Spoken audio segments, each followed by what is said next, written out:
Hey guys, welcome back to Telltale. I'm Emily, I'm Greg. and we are going to be discussing the short story, The Circular Library of Stones, correct? Yep. And who is the author again? Carol Emshwiller. Emshwiller. I think that's how you pronounce it. Yes. So, this one's a really interesting read. Where did you find this? You sent me a link to it, so you must have been perusing the internet. Yeah, it is currently out online. I forget exactly where it was. With one of the online science fiction magazines carried it, but it was originally published in Omni magazine in February of 1987. I don't know if you ever heard of Omni. No, I haven't heard of Omni, I didn't realize it was. I didn't realize it wasn't a contemporary, like a super contemporary work. Like I thought this was like written last week, published kind of thing. Well, Omni magazine was an interesting magazine because it's a science fiction, science fact magazine. Yeah. It was started by Bob Guccione of Penthouse fame. Oh, okay. And he recruited... darn, I got a tickle in my throat. Have a beer. Yeah. Beer swig.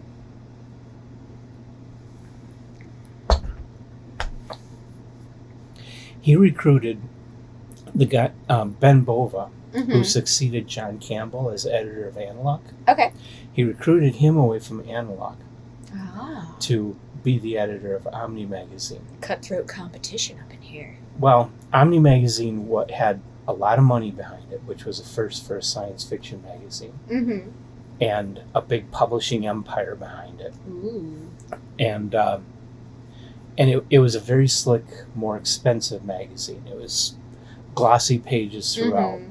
I mean, Constantine's decided everybody's his plaything. Sorry about that. I don't like cats today, okay? Yeah, he's got some really bad allergies. Today is not the day. Greg is not the one. Nope. And so he's going to come over here. Yeah, of course, because you're new and he wants to make sure you smell like him. I'll keep holding him. Anyway. Okay. So, Omni magazine, it kept going, I forget exactly how long, into the 2000s. And it was, they published a lot of great science fiction. And it wasn't anything like Penthouse magazine, even though it was by the same publisher. Nice. It was a very sober, very intelligent magazine. Beautiful artwork throughout. Full color artwork through the whole magazine. That's awesome. You don't see that much in literary things. I mean, nowadays you do, but back then you wouldn't have. Well, and especially not for science fiction. It was an expensive magazine. A lot of money went into it. And it's amazing that it was able to continue going as long as it did. And in the 2000s, it switched to being an online magazine. After Ben Bova joined, shortly after, Ellen Datlow, I think is how you pronounce her name. She's very famous for editing a large number of science fiction and fantasy anthologies over the years. She came on board with Omni shortly after Ben Bova as specifically their fiction editor. And she stayed with it, even though Ben Bova didn't. She stayed with it to the end when it was just an online magazine. Nice. So it had a long history. It was a great magazine. It's really, really sad that it is no longer there. But they did publish some amazing fiction, including this story by Carol Emshwiller.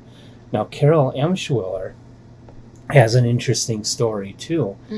She wasn't originally interested in writing or science fiction or fantasy. But she married a guy named Ed Emshwiller, who became very famous as an illustrator of science fiction through the 50s and 60s. Interesting. And when he stopped doing illustration, he started doing experimental films. And he became very famous for that, especially one called Relativity. Oh, okay. It's an extremely well-known movie. I don't know. Well, it's kind of like I say, it's like experimental an art film kind of an art film, but more scientific basis than your typical art film. I'll have to look up. So it's a brilliant movie. A lot of schools still show it. That's cool. That's where I saw it, was in junior high school. I'm sure I'll probably ask my husband about it, and he'll be He like, probably yes, knows. I have it Yeah. on DVD and Blu-ray. I don't know. So anyway, Ed Emshwiller was deeply involved in science fiction, and he went around to all the conventions in the 1950s, and he dragged Carol with him. Yeah.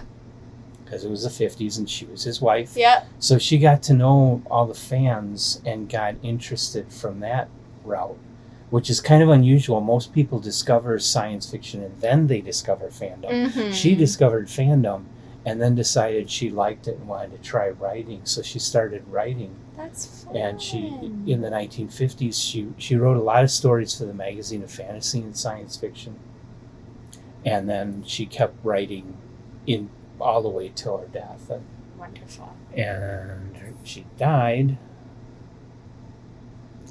in 2019. Oh, wow. So fairly recently. Yeah, and she's from Ann Arbor, Michigan. Oh, look at that.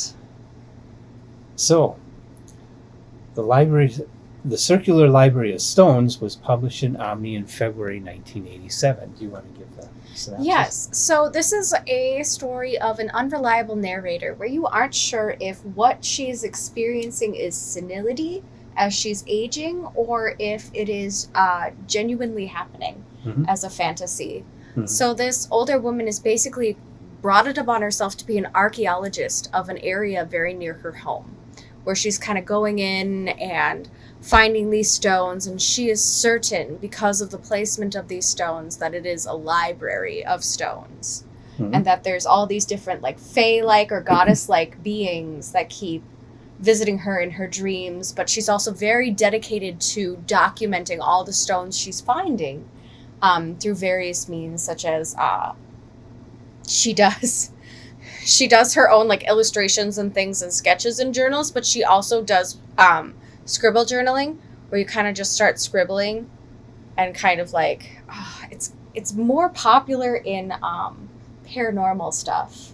It's automatic writing? Yeah, like where you just kind of just sit there and scribble until your hand kind of makes something of it. The and surrealists used to do that. Yeah, the surrealists used to do that, and like as a means of communicating with other realms and that kind of thing, or the paranormal, ghosts, that's kind of stuff.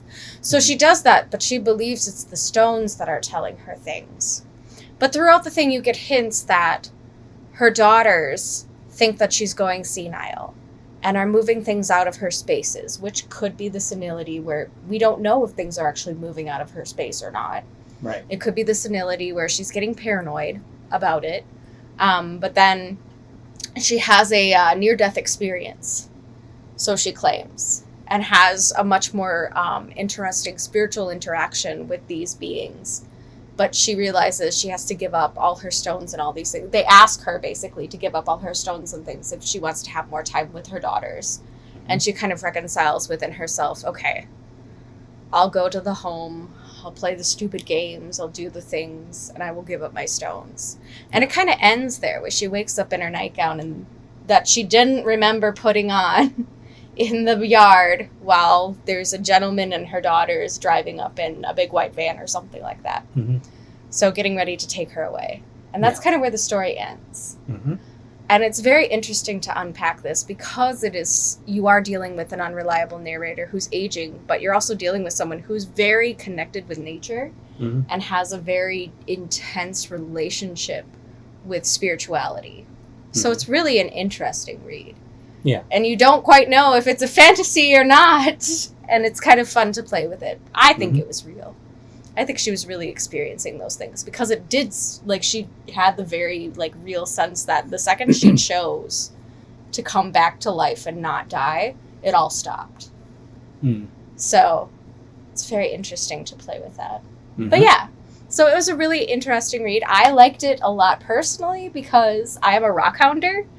Yeah. So I too love rocks and collecting them and documenting them, either because they're pretty or just like because they exist and our battery is flashing. Already? Yeah, already. Okay. Break. My take on this story. I've read this in the past, though I can't remember exactly how long ago. Possibly in its original publication in Omni, because I used to read that quite a bit. Dang. Beer. Yeah, more beer. Turned it into a drinking game. Every time Greg coughs, you gotta take a swig. There you go. So, I read it recently, partly because I've just been going through a lot of science fiction authors, adding them into our database on the website. Yeah. And partly just because I saw a brief synopsis of it, and it caught my attention because my mother just passed in April after 3+ years of battling with dementia. And so when I started reading this story, I went into it not remembering it and not realizing what I was getting into. And then all of a sudden I started realizing the stones were her memories, and she's trying to collect them together to preserve them. Yes. But everything gets jumbled up and mixed and eventually lost. Yeah. And that's when she was taken away to a memory care facility to take care of her. And I mean, once you're at that point, dementia is a death sentence. You're just gonna linger until you're gone. So keep fading into oblivion, essentially. It's a very terrible disease, and really too bad. Too bad all the people that do have to suffer through that in this world, because it's not fun. They get very angry. Yes. They get times when they get very angry to the point of throwing things and getting violent. And in my mother, I believe it's because every time she was faced with a situation where she knew she should have memories, like she admitted to me she couldn't remember ever having had kids. She knew she was supposed to have memories because here's this person there that she should know. Yes. But reaching for that memory, there's just nothing there anymore. And that makes them angry. It makes them feel like they're dumb. It makes them frustrated about the fact that they can't remember. They're frustrated about the fact that their mind is failing. Yes. And they don't want to go through it. And the emotional part of your brain is also weakening. That part of your brain that you control your emotions, that starts kind of falling away as well. Yeah. So you do end up having bigger feelings. You don't have the restraint for those bigger feelings, really, is what it is. So you're feeling them to their full, raw extent. And you have no choice but to... You do what a human would do, or a child even would do, because they don't have a concept of holding back those big feelings either. You kind of go back to this very childlike state where you end up doing unusual things, or really like irrational or seemingly irrational or seemingly violent things, and throwing tantrums is not unusual. So what I really love about this story, what makes this a really great story for me is the fact that it's so much like the Yellow Wallpaper. You're seeing it from the perspective of that person who's going through this psychological disease or whatever. And the Yellow Wallpaper was more about postpartum depression. This is about dementia. Dementia is an issue which is more than just a women's issue. A lot of people who talk about this story talk about it from a feminist angle, but it probably is mostly women that are getting this, because everyone I know I do. My wife's brother died from this a few years ago. Yeah. So it does hit men as well. Yes. It's a genderless disease. Yeah, it's a brain disease, and every human has a brain. And that's just how it goes.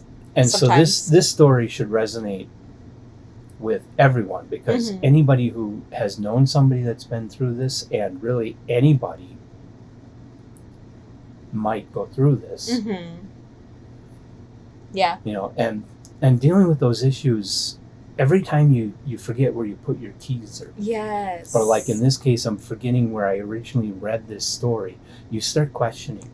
Am I coming down with it? Absolutely. And that's one of the things, even when you're young, like I'm, only 32 years old, but I have chronic illnesses. I'm a type 1 diabetic. When my blood sugars run high, there are gaps in my life because my blood sugars have run high, because my brain just hasn't processed that things occurred. Like, I know things occurred, but there's parts of, like yesterday, I don't remember them. And that's horrifying to be only 30 and be like, I don't remember most of yesterday. Mm-hmm. And it's not a sense of busyness. And as a chronically ill person, you do start wondering, like, I am predisposed to have all those things. I'm predisposed to have strokes, heart attacks, heart disease, dementia, Alzheimer's, Parkinson's, all of those things because I have an autoimmune disorder with type 1 diabetes. And you do start being fearful of those things. Yeah. And wondering, is this just normal forgetfulness? Is this caused by yesterday's blood sugars were bad? Or is it something much worse? And you always have that concern and fear. And I don't think it does not matter what age you are. If you are experiencing severe forgetfulness from depression or whatever else because that does it too, and stress, that is a horrifying thing to deal with, especially because you just don't remember and you feel like you should. But especially if you have it running in your family, because my grandmother died the same way, and my mother went the same way, and so it's like you're expecting to be next. Well, I mean, maybe you hope not. None of my uncles have gotten it, so maybe the male children in my mother's family are immune, or maybe actually I look a lot more like my dad. Maybe I have more of his genes and can escape it that way. But a strong family history like that, it's possible. And it was horrible watching my grandmother like that because she became like a child. Yes. And I had to go down there to the nursing home in the middle of the night when she finally died. They called my mother to come down and get her things and sign papers and stuff. And I went down with her. And there's just there's nothing more disturbing than to see someone you know when they've passed. It's horrible. It is. It is. And there's also this weird mourning process because you kind of mourn them a first time when they forget you. Because we did that with my uncle who had he had Parkinson's and Lewy body syndrome. So his memory loss was often paired with also having hallucinations.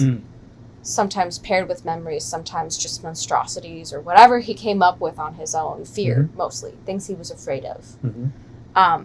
But when he forgot who, like, I went through that mourning process. Yeah. And then you're just kind of waiting for their body to go. And then you go through the second mourning process. I know. That. Yeah. That it's so weird. Too. When we were trying to get my mother into the nursing home, it was... The weird thing is, my mother was still exactly who she always was. She just couldn't remember anything. She didn't know her personality was. They seem like they're all there, but they're absolutely not. Yeah. They have no context for any of their behaviors or their history, anything. And people going through that, because the disease actually starts before other people ever notice anything, they become really good at hiding it. So you don't realize that they're having these problems.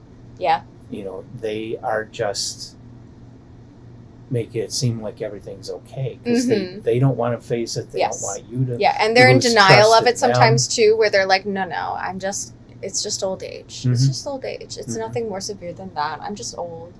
And I'm stressed, or I was just really busy and flew through the day. I probably just don't remember. I can't remember right now. That kind of stuff. Or sometimes it's like, I was at Woodstock and I was a stoner. It's probably just catching up with me. All that LSD I did at Woodstock. I don't know. Like, a lot of those things go through people's minds when they're going through that experience. Right. But to lose memories to the degree that you do with dementia has got to be the most frightening thing, because it's not just forgetting where you put your keys. Yeah.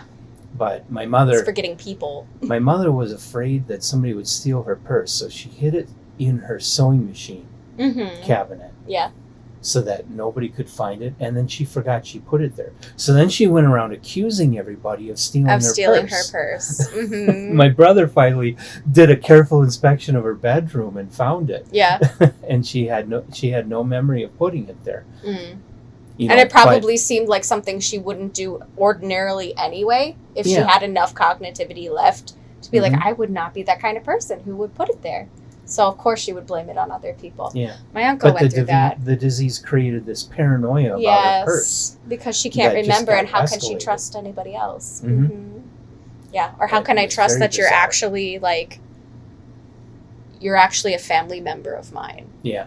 That one is hard to deal with, too. Like, how can I trust you tell me that you're so-and-so's kid, but I don't even remember so-and-so. So how do I know you're actually related to me and not trying to hurt me or take advantage of me and steal my money or whatever?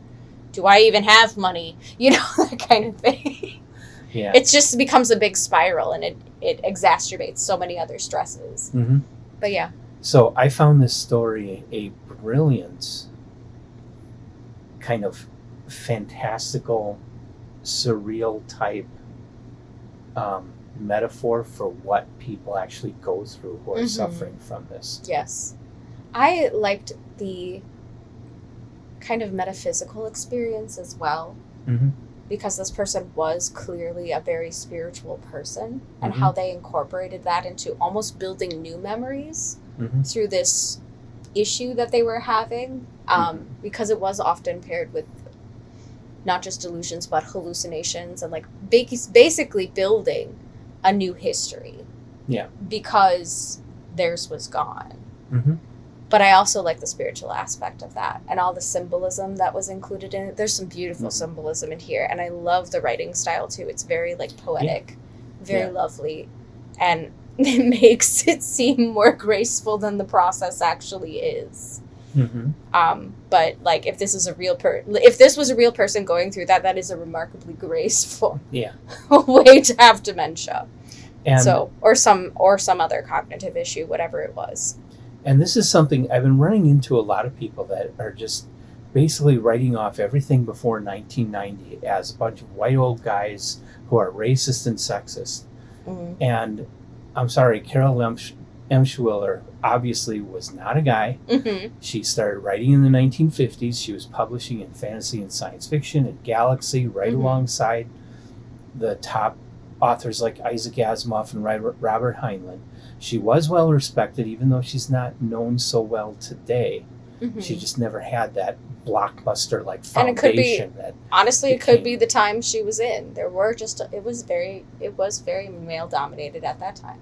Male dominated, but she still was able to get published. Absolutely. I think merit's there. I think not to downplay the need to make change in our world today, but I think there's too many people who are just writing everything of the past off, and there are brilliant gems like this that are out there to be found. Yes.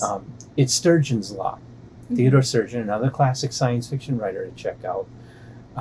Not just an ordinary old white guy. He was bisexual. He had a relationship with Kurt Vonnegut. Okay. Ooh. Yes. And I didn't know that. He started writing in 1939 and published a lot in Campbell's Astounding. So, this is not your stereotypical old white science fiction writer that people are talking about today. Anyway, Sturgeon's Law is that 90% of science fiction is garbage, but 90% of everything is garbage. Yeah. So, agreed. Yeah, it's hard to find the gems, and maybe you just don't want to do the work to find them, but I really wish people would stop saying that, because there are authors and stories like this from the past that are brilliantly written, brilliantly characterized. There are still those diamonds in the rough. But that's why we're here. Yeah. That's why we're here to find them for you and to give you an overview of what they're about and to help you find the good ones that aren't going to be triggery for you. Not that that's our sole goal, but we are glad to help facilitate that for you. Right. And I remember where I read it. It was in Strange Horizons magazine. It's an online science fiction magazine. So I don't have dementia because I remember. Now he remembers. Now he remembers. So there's like this psychological thing that says if you forget, like often I will walk into rooms and forget what I'm doing. Very frequently. 80-day brain. And then, so one of the things that actually helps me reset my brain, and I even tell my coworkers this, if you see me walking through a doorway or a threshold multiple times, it actually resets your brain and helps you remember what you were forgetting to do. And I do that all the time, and it works. Sometimes, usually by the third time I walk through, I can remember and go on and do what I was supposed to be doing. I do that, but the reason I have issues with that is because I allow my brain to get deep onto some other subjects before I complete a task, and then when I realize I'm there to complete a task, now I'm going, what the heck was I going to complete? I'm thinking about this whole other. Do you ever like go and open the fridge and you weren't really going to open the fridge. Not that specifically, but other things. Yes, I do that a lot where I'm like, I go to open the fridge because the fridge is also a threshold. So sometimes I'll go and open the fridge and like muscle memory takes over and I open it and I'm like, oh yeah, I was never even supposed to be here, but I remember what I was doing. And like my body just takes me to the fridge, and literally one of our family jokes is I'm going to the fridge to look for answers. Because my husband will be like, why, what you looking for, babe? I'm like, answers in the fridge. I'm not even hungry. I just am looking for answers to remember what I was doing. So yeah, look in your fridge for answers sometimes. Also, somebody write a story about that and make it into a sci-fi thing. Be a portal to the portal fantasy. There's so many ways you could take that too. Yeah. Looking in the fridge for answers. Anyway. So yeah, this was a really great short story, really well written. Of course, definitely a top tale. Top tale, yes. I'm glad we concur on that because it was delightful, despite how kind of heartbreaking the story is. Mm-hmm. But very relatable, very well written, very well done. Mm-hmm. That's all I have to say about it, honestly. It's good. And so I'm actually I believe I jotted down Carol Emshwiller as one that I want to go back and do a complete read of. Okay. So there will be a lot more coming. Wonderful. Videos of Carol Emshwiller's work in the future. So I'm excited because this was a very nice taste. I hope other stuff is done in a similar style. Saoirse. Hi, Saoirse. Go away, Saoirse. You're being rude. So yeah. That's all I'm allergic. Got. What can I say? Yeah. She's a great cat, but I'm allergic and you were outside all day really working too. Yeah. And our air quality has not been great with the fires up in Canada, so it's all blown in our direction. And the fire in my backyard. I've had fires going for 4 days straight. Oh gosh. Burning all the brush. I'll bring marshmallows. That would be appropriate. Make it a thing. So yeah. Anything else? No, that's it. Cool. Just like us, subscribe to us. Come on back for more Carol Emshwiller and lots of other. Yes. Not just science fiction, but literature in general. We're covering it all. Yes. So thanks. We love it all. Yes. Thank you for joining us, and we will see you next time. Bye. Bye.